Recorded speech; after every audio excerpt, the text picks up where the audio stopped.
How do orthotics help your back pain?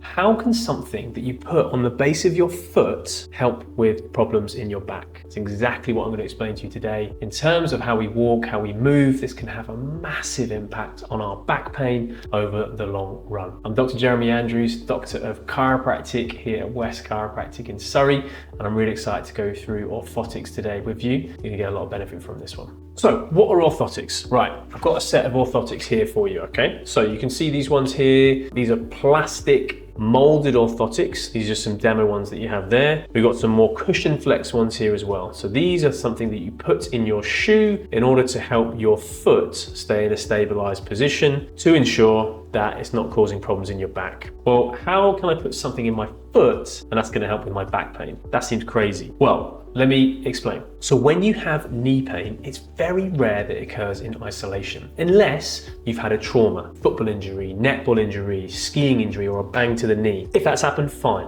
trauma. But if it hasn't, it's usually going to be due to some instability in the foot or some sort of problem with the back and the pelvis, putting pressure onto the knee. And this indicates that there can be problem in the feet that can go all the way up to your back. So I'm going to show you a demo of how I'm walking, how a good person should walk, and how someone with a foot problem will walk. Try and tell the difference. Okay, so first up, proper gait through here.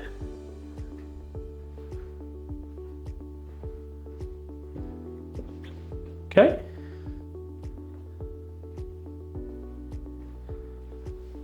And this one, someone who has overpronation. Okay, so did you see the difference? So maybe not.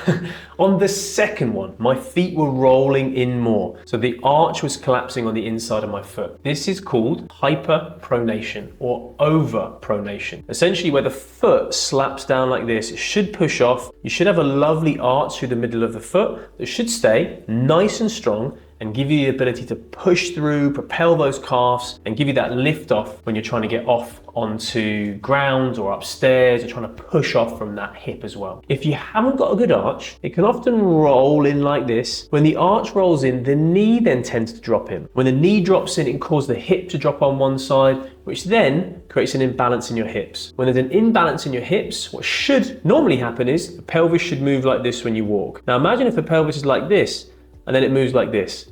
It's going to put a lot of stress around the back muscles, a lot of stress through your pelvic joints as well, and that can cause problems in the long run. So what do we do? Well, let's fix the hyperpronation, right? Yes, we could. But what if we have instability in the pelvis with hyperpronation in the foot? It's important that we fix both of them. Now, we need to make sure that we're getting the pelvis in a good position. We can do that with chiropractic adjustments. We can do that with exercise therapy, rehab work around getting stability through the glutes. If you check out my video on do you have one leg shorter than the other, it'll go through a step-by-step process of how you can get good balance in your hips, making sure that you're not tilting one side more than the other. So we've got the hip stable, we've got the pelvis stable, we are good to go. So what next? Let's focus on the foot, okay? Okay, so first exercise is going to be like this, okay? Okay, so you need to take your sock off. You need to make sure that you've got some paper underneath the foot. Now what you want to do is really try and bring that arch up. So you see how my arch here is forming a nice big C shape.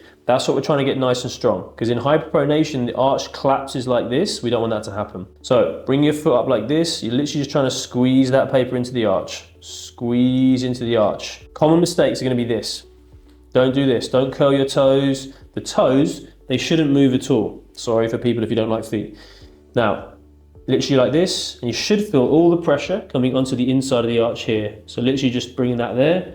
Again, the toe shouldn't move. That last one wasn't very good. So literally just trying to bring the pressure like this. You want to repeat this anything from 10 to 12 times, 3 sets through.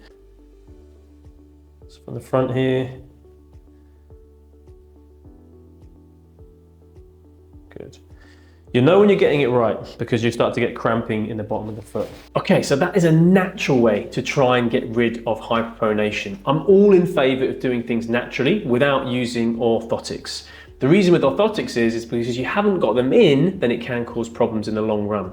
Your body can adapt and it can get used to them, and they are sometimes just covering up a bit of a symptom. But with the right orthotics in the right way, they can actually make your body stronger in the long run. So they can actually adapt some of the muscles in the leg, adapt muscles in the foot to build them up, which is then going to allow you to, when you take them out, allow your body to stay in there long term. This is why some orthotics can be painful for the first couple of weeks, because your body is trying to adapt around those areas. It can sometimes cause problems. So we need to make sure they are fitted in exactly the right way, which is why we have a force plate here. We do a full foot scan in order to make sure that we're getting all the contours of the foot outlined, the heat map of the foot, and also a walking foot scan to see how your foot drop is, the control of the foot, and then we can prescribe the best orthotic. This then gets sent off to expert podiatrists. The podiatrists will then scan the foot, they'll make a mold to ensure that you're getting the exact perfect orthotic for your feet in order to fulfill those goals. If you're someone that just likes walking a few kilometers day to day with a dog, those orthotics will be different from a professional runner or football player. So we need to make sure we're tailoring it towards your goals. So in summary, orthotics, yes, good, but please try and do it naturally first. Try and build that stability in your glutes, get that pelvis nice and level, try and bring that arch up as naturally as you can, and then we go to more of orthotic from them, but ensuring that orthotic is tailor-made for you to make sure that we can get it in the right position in order to work those muscles and get your body stronger in the long run. I'm Dr. Jeremy Andrews, Doctor of Chiropractic. Thank you for watching today. If you like the video, hit the like button. Please subscribe to the channel as well,